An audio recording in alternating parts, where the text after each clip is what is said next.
Hey everybody, Aaron J. Anderson here at aaronjanderson.com. And why do I always say my website is because a lot of times on a lot of these videos I put more descriptions, I put links, I put still frames, links to products and all that stuff. Also, there's a bunch of other tidbits on my website that just doesn't make it to Vimeo or YouTube.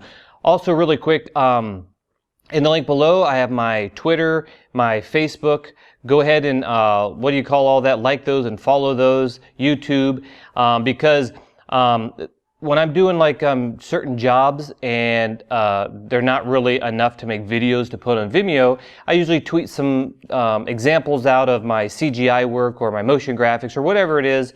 So go over there. I like to chat to you guys, with you guys. So, you know, like me and follow me and all that stuff. This is kind of a long video, so let me get right into it.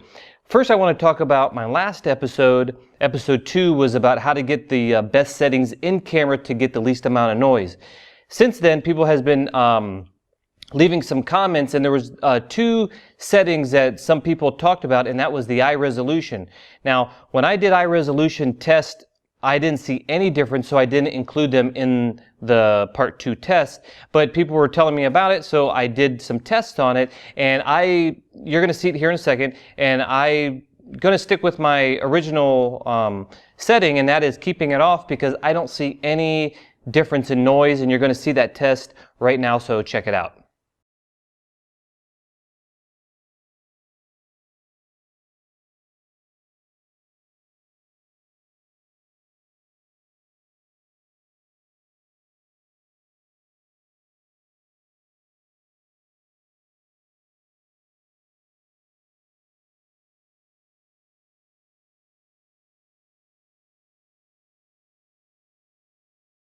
So see, there's the eye resolution test. I didn't see any difference. They said it makes the noise smaller, but I don't see no difference. So if I don't see a difference in there, I'm just going to shut it off because I don't know, I don't want it to screw up a shot later or something. I mean, just keep it off. The next one is master pedestal. Some people say, you know, you're supposed to use that to match up cameras, not necessarily for lifting the shadows, but I found that by putting it at plus 15, it does lift the shadows. You can see more detail there, and it doesn't make any more noise or reveal any more noise. But some people's talked about it, so I did another test just to make sure, and here's those test results right here.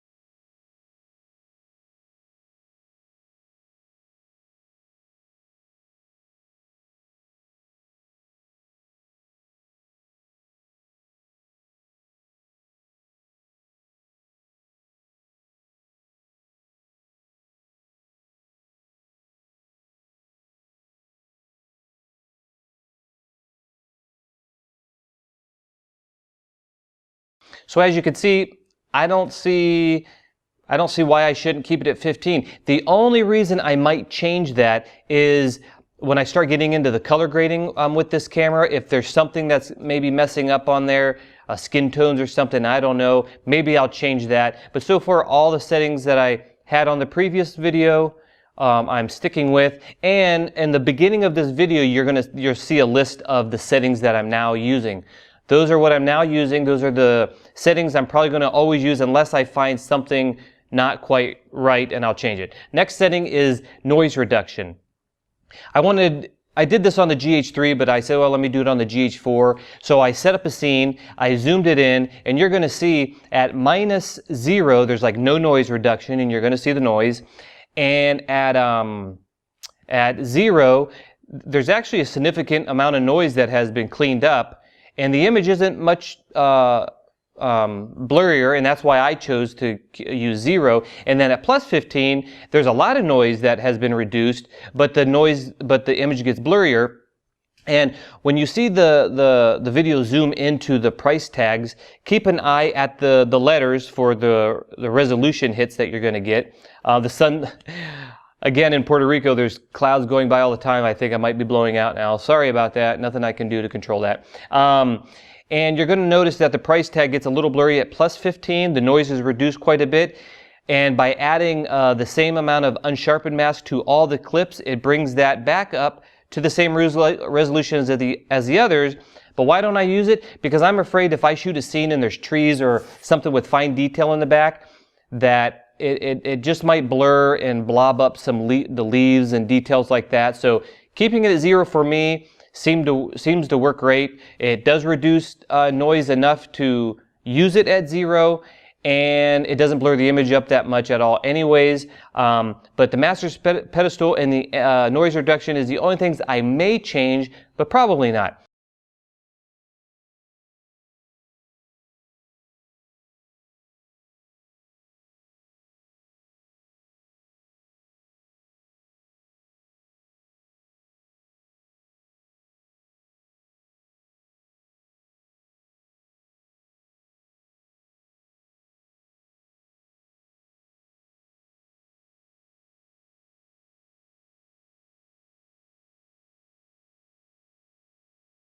So there you see the difference in noise reduction. So use whatever you want. I'm sticking with 0.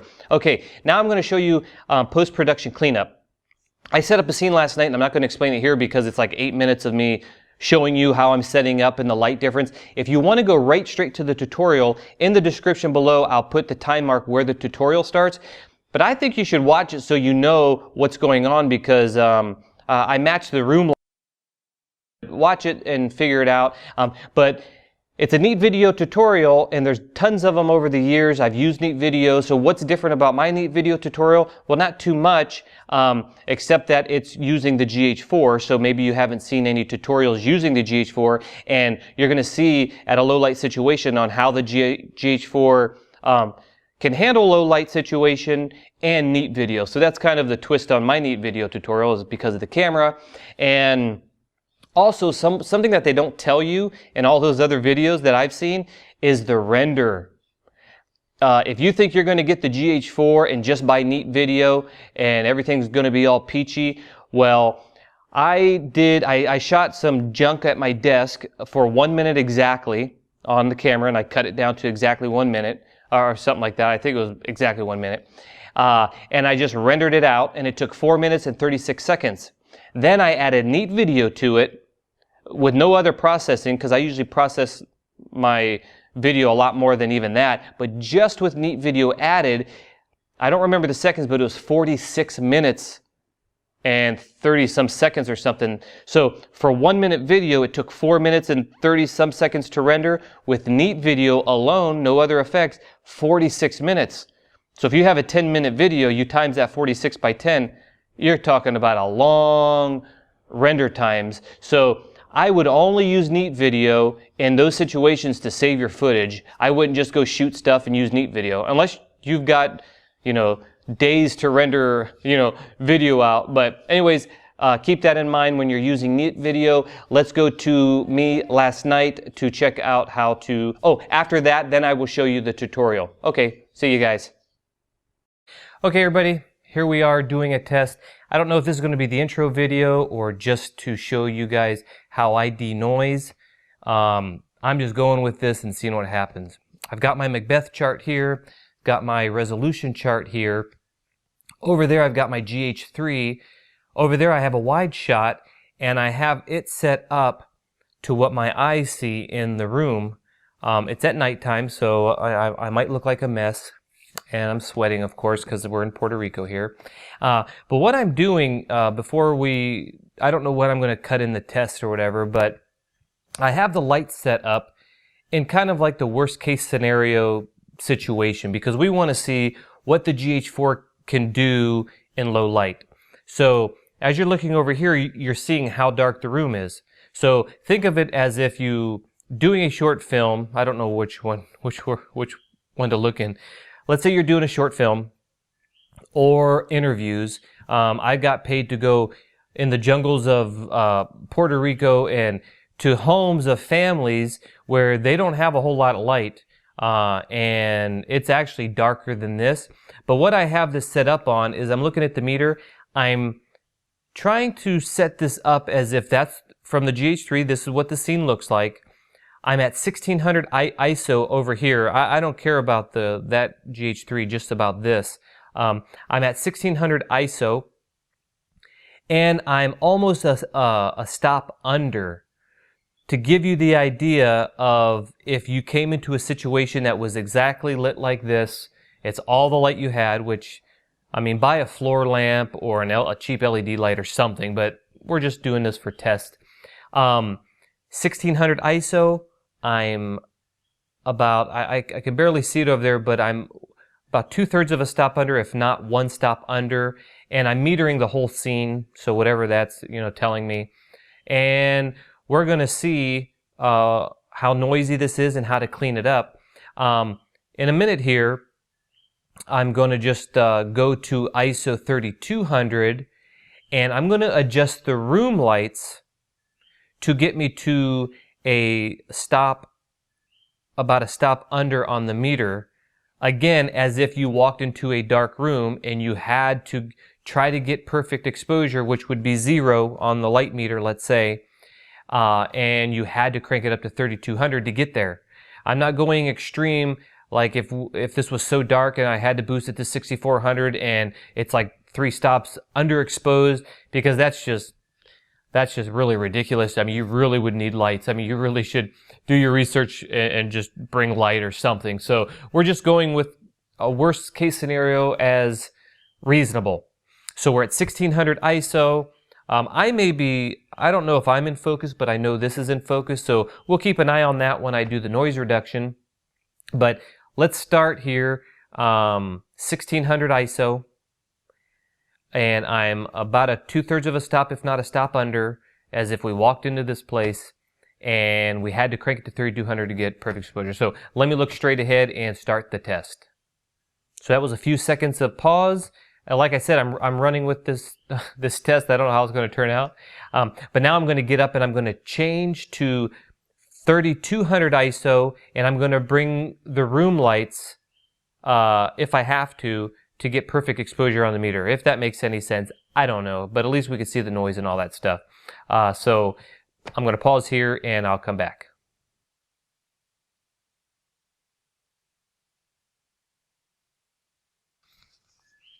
Okay, there we go. I am at 3200 ISO, and over here on the GH3, you can probably tell that it's I dimmed all the lights to get me to be a stop under on 3200. On 1600, it might have been 2/3 of a stop, but this is really difficult to try to juggle all this. So, we're around 1/3 of a stop, maybe difference from the 1600. And now we're going to change to 6400, and I'm going to bring the lights wherever they need to be in the room to try to get to be roughly 1 stop under. I don't want to go too far because then it's going to be ridiculous. So pause this here and I'll be back. Over here at the GH3, you can see that I lowered the room lights down. I've never turned off the GH3, never touched it. It's been rolling this whole time, and I'm just going to edit it so you don't see me doing all this junk around here. But you can see that it's pretty dark in here. I'm at 6400, fluctuating from 2/3 of a stop to a stop under at 6400 ISO.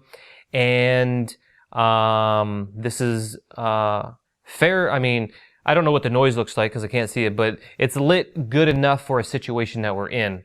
And maybe we can bring it up in post. I don't know, but this is the situation. Now I'm going to do my best to set the lighting up and the camera settings to get the lowest ISO and the prettiest image that I can without, maybe I'll bring an LED light, I don't know, but just to see what an actual exposed shot would look like at the lowest ISO. Let's find out. So pause this here and I'll be right back.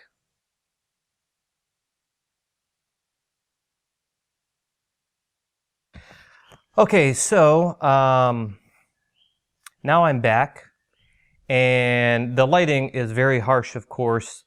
I didn't go get any soft boxes or anything like that, so it's a very harsh light. But you can see, I don't even know what the GH3 is looking at now. I never changed it, never turned it off. Basically, I brought all the lights up in the house as high as they'll go, and I brought in just an LED light here. And I was able to I'm trying to look.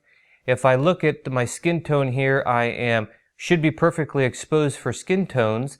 I'm at ISO 400, and I had to open the iris to 1.7. So I'm just trying to check that out. I'm about a third of a stop over on my face here, and on the dark side, trying to tell, I'm about maybe almost a stop under. But anyways, we can't get perfect here just doing this. One light source beaming me in the face here and the house lights. So that's it, guys. Hey everybody, here we are in After Effects. You can use the program Neat Video in multiple different programs. Just check out their website. I don't want to keep you because this has been a long video already, so I'm going to go really quick. Using Neat Video is so super simple. There's really not much to it. There's another program called Dark Energy, which does basically the same thing. If you Google it, you're gonna hear people swear by one or the other. Dark Energy is $200. Neat Video is $99. I've been using it for several years, and it just works amazing for me. I couldn't even imagine anything better. So with that said, let's keep moving on. One way to get a profile, where are we at? Let's set up the 3200 real quick here. You know what, let's just delete that. Okay, here we are at square one. In order to get a profile for your camera noise, you can do it a couple ways. You can actually go to their website, Neat Video, print this out, stick this in front of the camera every time you change ISO, every time you change lighting or angle. That's a lot to remember, especially when you got a white balance and do all that other stuff. So that is an option you can do. The other thing you can do is if we click on the footage, we're going to clean up the 3200 ISO here. We go to Effect, we go down to Neat Video, Reduce Noise, and here's the program itself. What you want to do is click on Option, and it's very simple. You basically draw a box around a smooth surface that doesn't have any textures. If I were to put it over here, let's say if there was more textures on this back wall here, if it was a brick wall, it's actually going to read that texture as noise, and it's going to really mess up your texture. Same if I put it on my face, it's going to read my beard and my pores and really mush my face up. So what you want to do is grab something that has just a flat surface like this. We have a green box, we have no errors, so that would be good. If we go too small, it's going to be yellow, meaning it's not enough area to really get a good profile. And if we go even smaller, it will turn red, saying, hey, forget about it. So you want to always get a green box and as big a box as you can. So see, that works. That works. All these flat colors work. If you go something like this, it says area not uniform in the YCR channels, so that's not going to work. In this situation, we've got a huge screen back here, black screen, big green box, no errors, so I'm going to use that. Then what you want to do is click Auto Profile, and here's the difference. You can do all that mess in camera and worry all about that, or you can go in here, fine-tune all these. I did all those different ways, and it really is, I really get a good result by just doing the simple way. So let's cancel out of that real quick.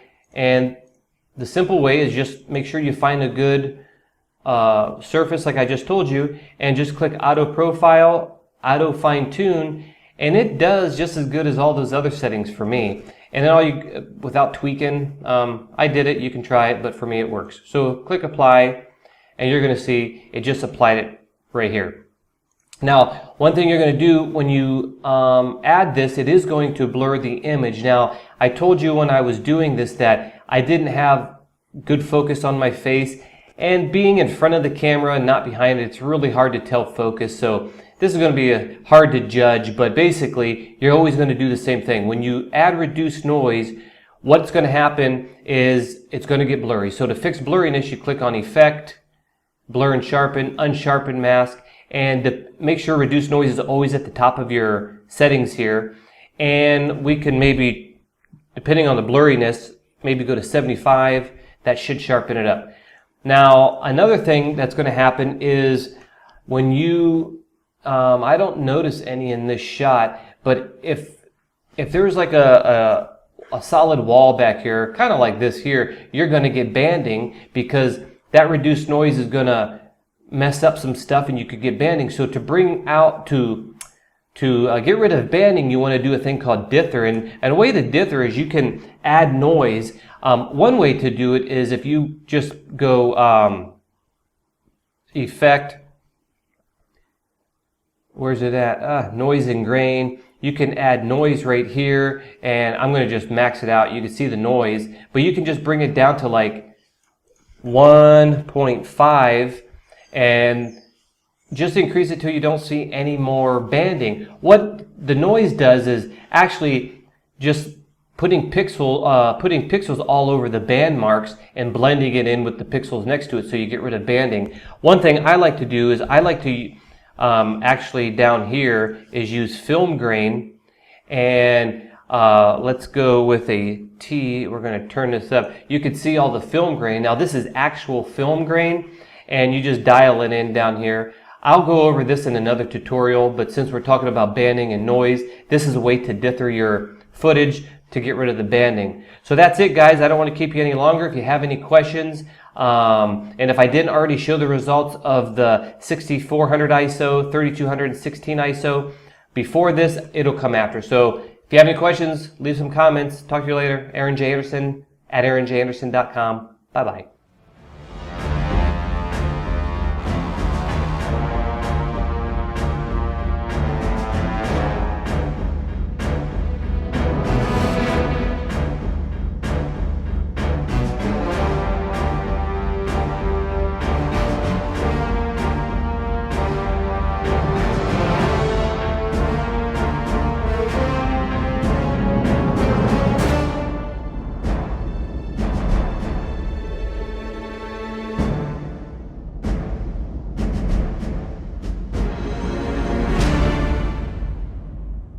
Okay, that's it.